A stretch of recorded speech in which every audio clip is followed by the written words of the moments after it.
रहा कि यार इसको बैड कॉप प्ले करना है, इसको गुड कॉप प्ले करना है, इसको आंटी प्ले करना है, इसको माता जी प्ले करना है, राइट?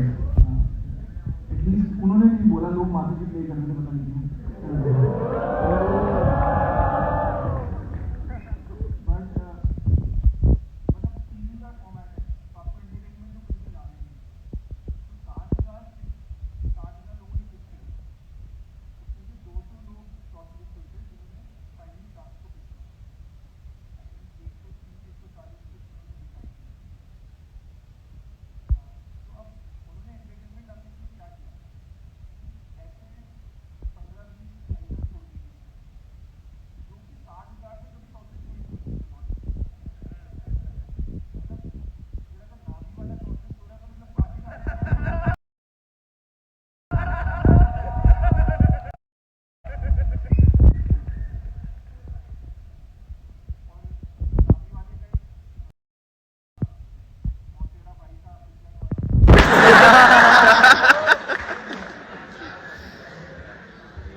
तो भाई साहब उसका जो उस बंदे का जो लेवल ऑफ डिल्यूजन है ना वो अल्टीमेट है। मतलब उसको अभी भी लगता है कि उसने बहुत सी प्रोडक्ट बनाया है। मतलब वो मेरे को अभी भी टैग करता रहता है इंस्टाग्राम पे कि सर देखो मैं तो फोड़ रहा हूँ। तो बट मेरे को जो पर्सनली मेरे को दो पिच बहुत सही लगी। एक वो पिच थी, वो बंदी आई थी क्रियाक्रम करती थी वो। वो अल्टीमेट नाम था उसका। भाई साहब मैं बता नहीं सकता, हमारी लास्ट पिच थी उस दिन की और उसके बाद हमको दिल्ली आना था। वो बंदी आई, एक तो वो पूरे गॉथिक सेटअप में थी, मतलब कपड़े भी ब्लैक और ब्लैक में भी मंजुलिका टाइप साड़ी पहनी थी। और वो आके बात ही कर रही थी, तो आप क्रियाक्रम करते भी यही कर रहे थे। और आप वहां पे बैठ के ना मैं सोच रहा था पता नहीं कुछ अजीब सी फीलिंग आ रही है इससे। मतलब ऐसा लगता है यमराज खुद आ गए, मतलब फीमेल फॉर्म में यमराज आ गए। तो पिच खत्म हो गई, हम चले गए।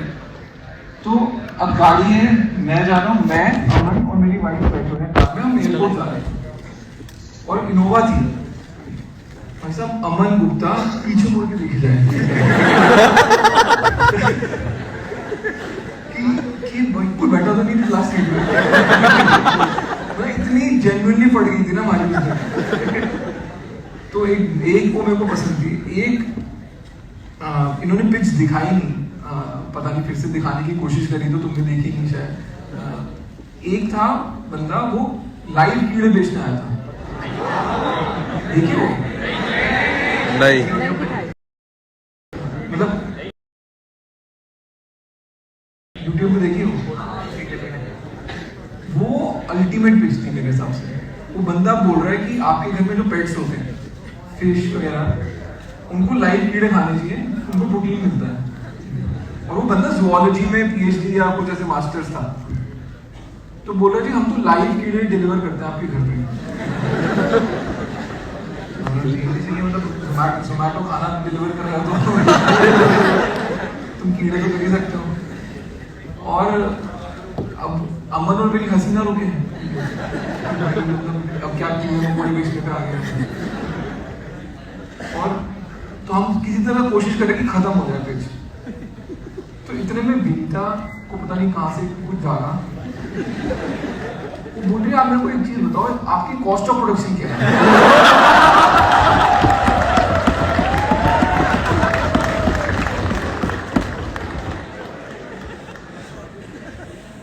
मैं सोच रहा कॉस्ट मतलब किसी चीज को पैदा करने में क्या कॉस्ट ऑफ प्रोडक्शन है।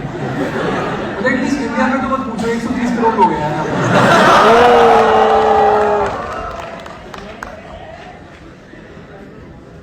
तो भाई ठीक है, अब इसके आगे बढ़ूंगा तो इन लोगों के लिए थोड़ा इन्फॉर्मेटिव चीज है। इनमें से कोई ना कोई स्टार्टअप बना रहा होगा तो आगे जाके किसी को पिच करें तो एक पिच में क्या प्लस पॉइंट और क्या माइनस पॉइंट होता है आपके अकॉर्डिंग?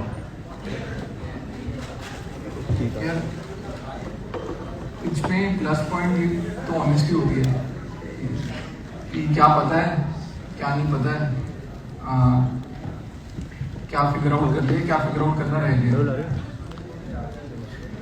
और नेगेटिव पॉइंट मतलब नेगेटिव पॉइंट तो मेरे को ये होता है अंग्रेजी में मत पिच करो वो सारा कैपिटल फॉरेन है ना, तो हमारे को पैसे की बात सुनते ही अंग्रेजी आ जाती है मुझे। बट एंड इन जनरल मेरे को ये लगता है इन्वेस्टर को ना आपसे अपने से नीचे समझ के पिच करो। मतलब तुम ये समझो कि तुम 4th ईयर इंजीनियरिंग में हो, तुमने फोड़ लिए जो फोड़ना था, या नहीं फोड़ा तो नहीं भी फोड़ा है, बट ठीक है। और जो इन्वेस्टर है वो 5th क्लास में। और मैं इसका तुमको लाइव एग्जाम्पल देता हूँ। जब मैंने भारत पे बनाया तो मैं सिकोया के पास गया कि भाई सिकोया सबसे बड़ा इन्वेस्टर है, से पैसे उठा रहे। और सिकोया में भी उस बंदे के पास गया जो फिनटेक कवर करता था। और मेरे को पहला सवाल पूछ रहे यूपीआई क्या है। मैं उसको क्यूआर बेचने आया, उसको ये नहीं पता यूपीआई क्या है। तो मैं समझ गया यार ये ना इन्वेस्टर को थोड़ा किड ग्लव से हैंडल करना पड़ता है। तो मैंने उसको बोला आपके पास वॉलेट है? कह रहा हाँ है। बोला वॉलेट बाहर निकालो। बोला डेबिट कार्ड है? कह रहा हाँ है। उसका डेबिट कार्ड लिया, उसको यूपीआई डाउनलोड कराया, रजिस्टर कराया, ट्रांजैक्शन करके दी, और भाई उसकी फट गई। मतलब उसने तो पता नहीं कैसे भगवान देखी हो ना, जैसे कि अरे मेरे अकाउंट से पैसे चले गए इमीडिएटली किसी और के अकाउंट में। एंड ये 2018 की बात है, ऐसे नहीं है कि 2014 या 13 में कुछ हमने उसको यूपीआई दिखा दिया और यूपीआई बना नहीं था। और उसके बाद उस इन्वेस्टर की इतनी फटती थी ना हमसे, मैं एक दिन उसको उसका क्यूआर कोड देने गया, तो मेरे पास वो नहीं थे, स्टैंडिंग ही होते थे उस टाइम। तो हमने क्या करा, फोटो फ्रेम नहीं होते जो फोटो वालों पे यहाँ पे मिलते हैं, हमने फोटो फ्रेम में क्यूआर लगा दिया। और उसको ये लगता था कि साले इतने हरामी लड़के हैं ना, ये कुछ भी कर देंगे। उसको लगा कि हमने उसके जो फ्रेम दे रहा है उसके अंदर कुछ बग बग लगाया हुआ है। तो उसने कागज निकाला और फोटो फ्रेम हमारे को वापस कर दिया। तो इन्वेस्टर जो है ना, मतलब तुम्हारे लिए हुआ है और वो हुआ रहेगा जब तक तुमने एक उससे पैसा उठाया नहीं है। बट मैं इतने इन्वेस्टर से डील कर चुका हूँ ना, मतलब मेरे को उनसे ज्यादा इन्वेस्टर से ज्यादा कॉमेडी कोई चीज ही नहीं रही। जेन्युइनली बता रहा हूँ, उनसे ज्यादा कोई कॉमेडी चीज नहीं है। और ये याद रखोगे ना तो तब सारी पिच फोड़ लोगे तुम।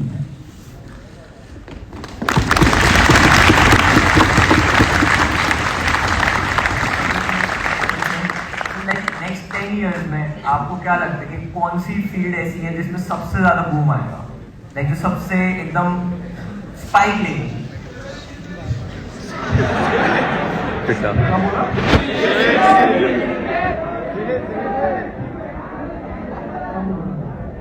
ये लोग इनको इंजीनियरिंग सबसे बड़ी चीज लगती है। नहीं बोल क्या सिविल इंजीनियरिंग।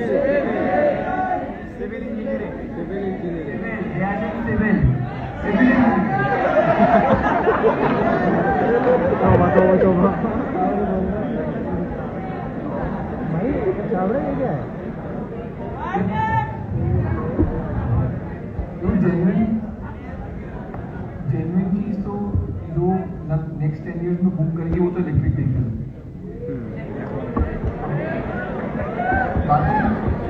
एंड इसका रीजन भी है, इंडिया में अरे सुनियो यार, इतने क्यों हताश हो गए? इंडिया में पेट्रोल नहीं है, ये फैक्ट है लाइफ का। 96-97% पेट्रोल बाहर से आता है और पेट्रोल की प्राइस पे इंडिया का कोई कंट्रोल नहीं है। वो मतलब सऊदी ने बोल दिया कि इतने का प्राइस रखना है तो इतने का प्राइस है, या रशिया ने किसी से लड़ाई लड़ ली तो $100 के ऊपर पहुंच जाएगा। ये फैक्ट है। और इंडिया सबसे बड़ा कंज्यूमर ऑफ एनर्जी होने वाला है आफ्टर चाइना, एंड चाइना के पास भी पेट्रोल नहीं है पहले। सो आई थिंक जितनी भी मोबिलिटी है वो सब इलेक्ट्रिक व्हीकल को मूव होनी ही पड़ेगा, बिकॉज बिजली प्रोड्यूस करना सस्ता है, स्पेशली अगर आप सोलर बिजली प्रोड्यूस कर रहे हो या विंड से कर रहे हो, रादर देन पेट्रोल को इम्पोर्ट करना। So I think just because of that reason, not because Tesla is a cool car, Tesla is a cool car, वो फैक्ट है, बट इलेक्ट्रिक व्हीकल इसलिए आएंगे क्योंकि सस्ते होंगे। It's much cheaper to run an electric vehicle than a petrol vehicle, so I think that's one thing which will, बाकी I think startup चलती रहेंगी यार, 10 साल तक तो चल देंगे, 10 साल के बाद भी टेंशन लेंगे, तुमको पैसे कहाँ से कमाओगे, बट अगले 10 साल तक तो स्टार्टअप्स अच्छा करेंगे। सो लाइक यू सेड कि आगे 10 साल स्टार्टअप अच्छा करेंगे, तो अभी लोग आपने हालत देख ही रहे हो, अगर इनमें से किसी को स्टार्टअप करना है तो उसका फर्स्ट स्टेप होना क्या चाहिए? यार अब तुम फर्स्ट ईयर में एंजॉय करोगे।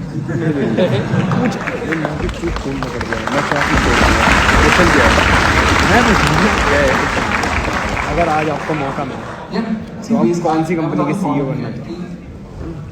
जहाँ पे तुम बैठे हो ना, तुमको लगता है कि जहाँ पे मैं खड़ा हूँ बहुत डिस्टेंस है इन सम सेंस, या बहुत कुछ करना पड़ेगा, या बहुत टाइमिंग का गेम है, बहुत किस्मत का गेम है, और पता नहीं हमारी टाइमिंग रहेगी या नहीं रहेगी जब तक हम ये करेंगे, but the fact is timing हमेशा रहती है। सो आपको हर से फेज से जाना है, ठीक है? अभी आप फर्स्ट ईयर में हो, थर्ड फोर्थ ईयर तक आते होते आपके फंडे और क्लियर हो जाएंगे, जब जॉब करोगे और क्लियर हो जाएंगे। हाँ एक चीज़ है, you have much better opportunities than we had. अब मैं तुमको फैक्ट बता रहा हूँ, जब मैंने आईटी करा था 2.5 लाख की नौकरी लगती थी हमारी टीसीएस में, फैक्ट है, 2.5 लाख रुपए साल की बात कर रहा हूँ, महीने की। एंड अगर कोई फोड़ देता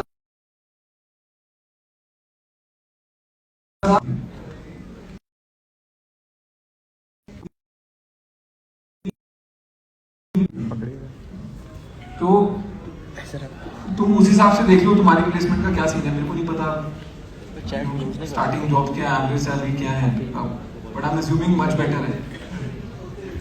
हाँ 10 से नीचे सोचना। एंड दूसरी चीज़ क्या है कि अब स्टार्टअप्स है जहाँ पे तुम सीख भी सकते हो और घर का काम भी कर सकते हो और पैसे भी कमा सकते हो, तीनों ऑप्शन है। तो you are in a much better spot than we were when we started, and therefore you will always have the opportunity that at least I had. So अभी तो चिल करो, एंजॉय करो, बट हो जाएगा। True sir एक चीज़ ना मैंने notice करी है, फ्रेशर्स आए हैं, बहुत सारे फ्रेशर्स हैं, तो ये लोग कैंटीन वैंटीन में ऐसे बातें करते रहते हैं, यार मेरा आईआईटी 20 नंबर से रह गया, 20 मार्क्स आ जाते आईआईटी में चले जाता। तो सर मतलब इन लोगों को थोड़ा सा मोटिवेट करो कि आईआईटी और आईआईएम सब कुछ नहीं है, तो मतलब इसको कुछ प्रॉब्लम आने वाली है आईआईटी के टाइम ना होने से। हाँ तू बोला जाता है, कुछ झूठा दिला सकते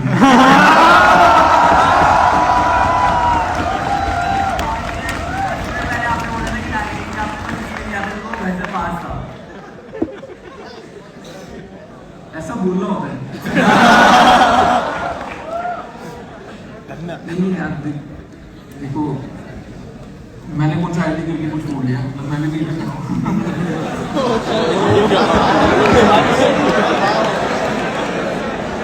अब तुम सोच रहे जो तुम पे था मेरे पे था। नहीं यार, मतलब दो चीज़ें हैं कि अगर सिर्फ रोटी कमानी है तो उसके लिए डिग्री चाहिए होती है, अगर ढंग का काम करना तो कोई डिग्री नहीं चाहिए, चाहे वो आईटी की होगी चाहे कहीं और की होगी।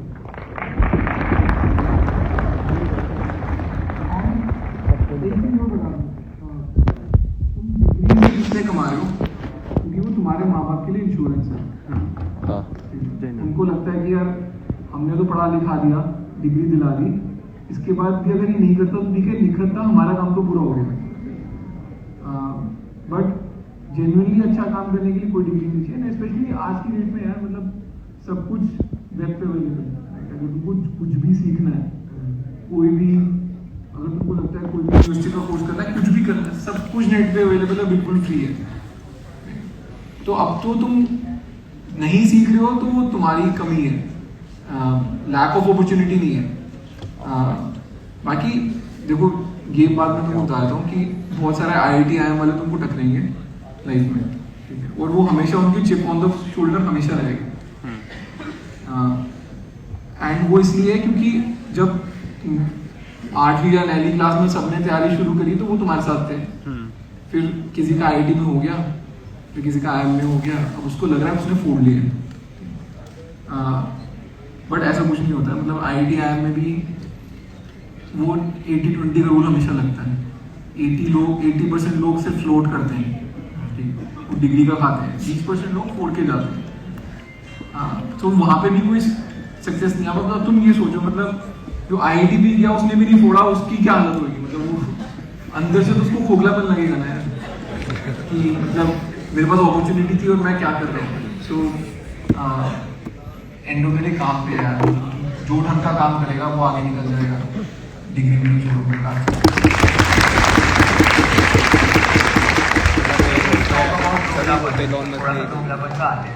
सबसे पहले तो पूछूंगा किस लाइन में आ गया आप?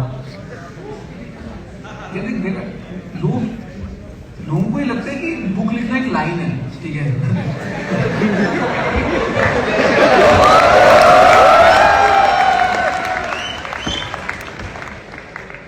वो चेतन भगत और अंकुर वारिकू अपनी बेलापंथी जस्टिफाई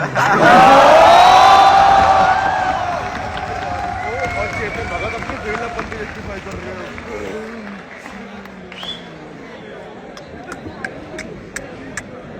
मतलब ये मैंने ये किताब झक में लिखी है, झक मार के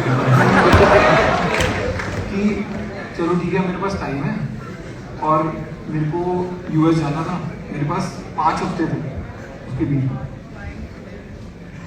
तो मेरे को लगा चलो 5 हफ्ते में अपने सिस्टम से सब कुछ बाहर निकाल देते हैं, फ्रेश स्टार्ट करेंगे। तो मैंने उस चक्कर में पूरी की पूरी किताब 5 हफ्ते में लिख दी। किताब वालों को किताब छापने में उसके बाद 6 महीने लग गए। एंड मैं सोच रहा मैं मतलब सब कुछ कंटेंट मैंने बना के दे दिया, मार्केटिंग मेरी है, फोटो तक मैंने अपनी लगा दी, मतलब फोटो भी मैंने ऐसे नहीं है कि वो प्रोफेशनली खिंचवाई है, ऑलरेडी अवेलेबल फोटो की, मैंने बोला ये भी ले लो। उसके बाद भी कुछ 6 महीने लग गए किताब निकालने में।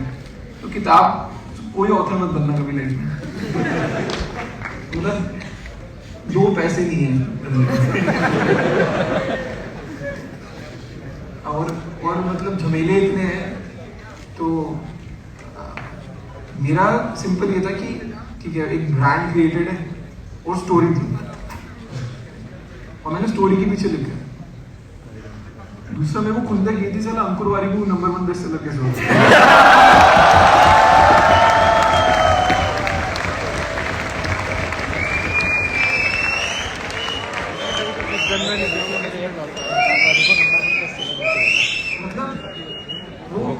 जब छोटे बच्चे होते हैं ना 1-2 साल के, उनको सिखा रहे होते हैं A for Apple, B for ball, तो वहाँ पे ऐसी बुक्स होती हैं, उसमें लिखा होता how to brush your teeth, how to tie your laces. मतलब ये सेल्फ हेल्प बुक ना, उसका वही वाली चीज 2 साल बच्चे वाली 20 साल के बच्चे को बेच रहे हैं कि आप ये कर लो तो ऐसा हो जाएगा, वो कर लो तो ऐसा हो जाएगा। End of the day life में जो बिकता है ना, वो हमेशा स्टोरी बिकती है। आप प्रवचन जितना मर्जी दे लो, कोई नहीं सुनने वाला, लोगों को कहानी सुननी है। एंड मेरे पास बहुत जेन्युइन कहानी थी, तो मैंने वो लिख दी। अब